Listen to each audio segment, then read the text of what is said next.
The media is impossible at the moment.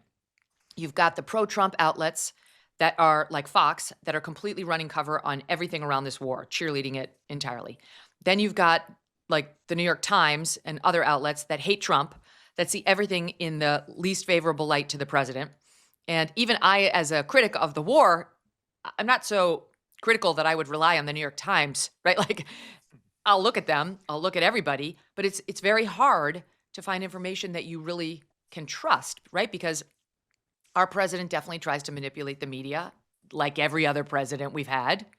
And the media is trying to manipulate its audiences like full bore right now on all fronts. So it's been a challenge getting information.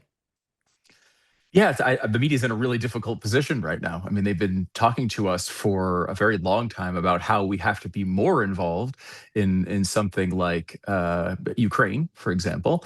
And now, because President Trump wants to be involved with Iran, they kind of have to take the opposite position and say we shouldn't be involved in Right. these conflicts. I Right. mean, it They're is a suddenly complicated non-interventionalist. world.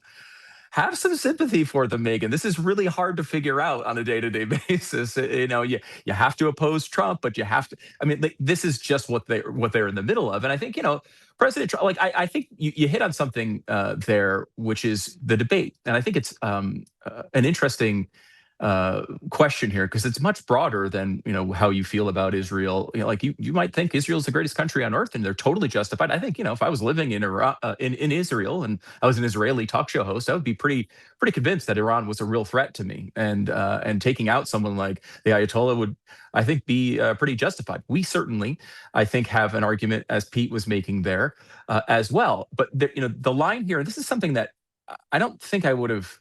I don't think it's a place I would have been 20 or 30 years ago, because going through the Iraq situation had me rethinking things a little bit on this front, and sort of trying to set out that dynamic of justification versus necessity, right? Like I think we have a really good Interesting. argument that taking on Iran is justified.